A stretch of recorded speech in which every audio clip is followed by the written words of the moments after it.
Welcome back to Celebrity Radio. It's Alex Belfield talking to some of the world's biggest stars, and we've got one for you today. Anna Jane Casey is a lady I've seen 4 million times in 7 million different productions, and she's here. You must be exhausted. Totally knackered. 42 and knackered. That's me. That's my CV now. Yeah. Do you know what I love about you more than anything? Can I be perfectly honest? Of course you can. Go for it. No bingo wings. Congratulations. Do you know what? It's lifting small children. I have an 8-year-old and a 2-year-old, and the 2-year-old is made of lead. I swear, she's the heaviest child in the world. And lots of people say, do you work out? No, I just lift my children. Is that what it is? Because, I think I first saw you in Chicago, and that pose, I don't know how to describe it, but that thing you do is so memorable, and I think you did it truly better than anyone else who ever's done that role. Well, I am 8 foot shorter than anybody else who's done that role, so they're usually big, tall ladies. I'm only 5'3", but yeah, I was determined to dance tall, as I was once told. Yes. We're here today at Forbidden Broadway, which is on at the Vaudeville, and I saw it Monday night, and you're so spectacular. I was just saying to Christina, you couldn't pull this off unless you did it better than everyone else, because it would just look crap. Absolutely. I mean, it's because literally it's 2 hours of running around and being goofy. So unless you've actually got skills, it's going to look like a load of old pants. So one thing we've really prided ourselves on is that we're going to sound brilliant. So you go, there's 4 voices, hopefully, unless you come and see us on a dodgy day, but we're going to sound brilliant and you're going to have a real good time. So what pressure is on you? I mean, in a big production, there might be an ensemble of 50 on a big show, a good show. In this, there really is 4 of you who've got to knock it out the park. If you wake up in the morning and suddenly it's not quite there, do you panic? I mean, how do you get through your day? You do. There's moments of, oh my Lord, and also the styles of singing in the show are so different. I mean, Christina sings beautiful soprano and then she's chesty belting. I do a lot of low stuff and then shout. You really do use the whole range of it. My poor children, I've not actually read to them in months. I'm like, Mummy can't speak, protecting my instrument. But it is knackering, but luckily we have fantastic standbys. We have Joe Prowse, who covers the boys, Laura Tebbett covers the girls, and they're both phenomenal. So we're in good hands if we're suddenly dying. What is it like being you to be one of probably 5 leading ladies in the West End who more or less owns every role you do and are widely respected as the best in the business, truly? Oh, that's very, very kind. I don't think of myself like that. I ride a little moped into town. I zoom into the show. I literally run out the theatre at the end to get home for the school run in the morning. I mean, people have said that to me before. You're in a little, really niche little band. And I go, am I? Okay, that's really nice. I'm very, very flattered. I mean, Janie D, Joanna Riding, Sally Ann Triplett, those ladies are who I think of my brilliant peers. And hopefully now I'm in that little group. I was going to say, do you accept that you are in that group? Just about, but I've that northern self-deprecating thing of, oh no, I'm just a market trader's daughter. I'm just here doing jazz hands and big smiles. I was looking at your CV earlier, and I've seen you in most of these. I mean, you look down the list: Cats, Joseph, Starlight. It's a silly question. They're probably like saying, what's your favourite child? But are there some that stick out more than others? I just mouthed who was my favourite child was there. I'm not going to take. Who favourite shows? Do you know what? I was only talking the other day about Starlight Express, which for me, when I didn't do Starlight, I was like, that's just a show where people just roll around on skates. And actually doing it, not only is it the hardest physical thing you'll ever do, but the most satisfying. And you just to see kids' faces completely in awe as we're racing around. That was brilliant. That was joyous. But it's got to be West Side Story. I'm a sucker for a good old tune, and I met my husband there, so we now force our children to watch the movie. They'd rather watch Peppa Pig, but we're like, watch this film. This is how Mummy and Daddy fell in love. So yeah, West Side, I think. And again, when you look at all of these shows, they're all love stories, aren't they? I mean, I look down all of them.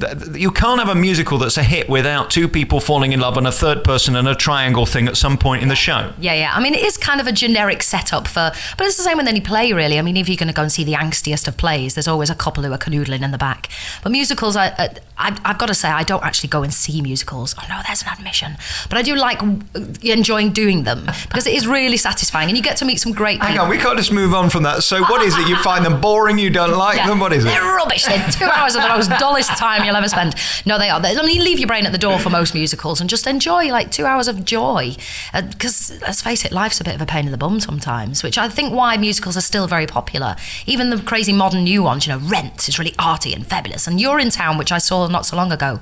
Did you not like it? I hated it. I gave it 1 star out of 5. I did, honestly. I couldn't bear it. To pay 79 quid to watch a musical about going to the loo. Oh, I left at the interval. I'm not sitting through that rubbish. It is a very random setup, but people are going and they're enjoying it. I loved it, you see. Did you really? Yeah, but I think you want the West End to fail. That's what's secretly going on here. It's not shows about wee and poo. Let's face it. We need to have Poo Town next. I think that's what it is. I'm a bit of a sort of safe guy in a way, and the idea of just pee for an hour and a half and I just thought, I'm going to go and see Les Mis where they're all dead at the end. You know what I mean?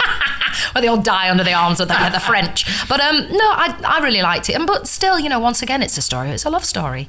Last night, I went to see Memphis for the second time. I saw it originally on Broadway. Stunning, spectacular. And for the first time, I think, almost ever, better than the original Broadway production. You can't say that very often, can you? No, not at all. I saw Hairspray. My husband and I saw Hairspray on Broadway with Harvey Feinstein, and he was phenomenal. We didn't see the show here, but I'm kind of friends with Michael Ball, so hello, Michael.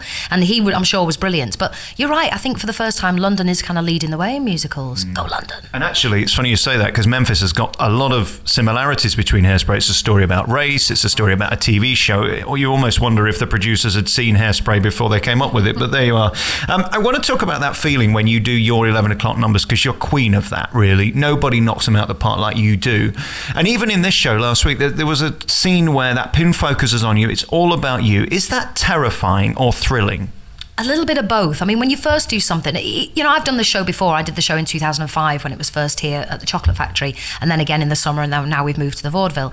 So I've done this show a few times, but it still is absolutely like poop in your pants moments when you stood there. Don't bring Urinetown into this again. We're back again with toilet humour.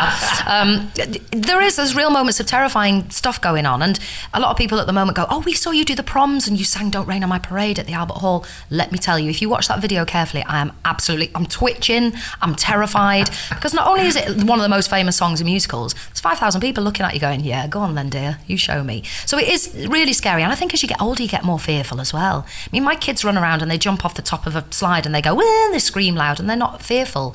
Now I'm very old and scared. There aren't many people who can do it like you. Maz Murray I love to see on stage, and Sharon D. Clark's another one where you feel absolutely comfortable. No matter how high it goes, you're going to get there, and you're one of them. Do you realise how blessed you are and what a gift that is? I've started to recently, I've got to say it. You just look round, and I have lots of friends and cousins and relatives who really go, oh God, I've got to work again. And as much as it's knackering, Forbidden Broadway is literally running a marathon for 2 hours while screaming. But there's nothing like it. It's really satisfying, and I am very, very blessed. I do know that, yeah. And you've got to be pretty organised. This show moves so fast, the wrong wig in the wrong place or the wrong shoes. You could end up doing Wicked in the middle of Phantom, couldn't you? And it's happened. Wigs have been on sideways, somebody's had a costume on backwards. Oh yeah, it's brilliant. In fact, there was one time when I think I came on, realised I had something wrong on, ran off, got changed and came back on. But with this kind of show, you can do that. As long as you go on the end, people are going to laugh. What is left in the West End for you that you would love to do that would be exciting? You have virtually done every major role. Other than being a giraffe in The Lion King, what's left? Well, I'm working on that. I'm working on my long legs. I love that. I know, I'm only 5'3". That'd be the meerkats. That'd be me. I'd be like, brilliant. There is a production on Broadway, you might have seen it, I haven't, of Pippin, which they did at the Chocolate Factory, a smaller version of a couple of years ago now, but Pippin on Broadway apparently is smashing it. And they're going to bring it over to London, hopefully. And there's one part in it for an older lady. So I'm holding on to that one. That'll be my next one, hopefully, if it comes. You're so gifted and talented. I'm going to let you go. It's been such a pleasure seeing you again. Thank you for the memories and every bit of joy that you've given to this West End, because you're one of those few people who really have carved the future of it. And when you see someone like you on stage, it's humbling, because I always think if I can do the role in a show, it ain't good enough. Do you know what I mean? And I see that all the time. And when you watch you just think, I don't know how you do it. Congratulations. Forbidden Broadway is on here at the Vaudeville Theatre. AJ, thank you so much. Thank you. It's been a pleasure. Lovely.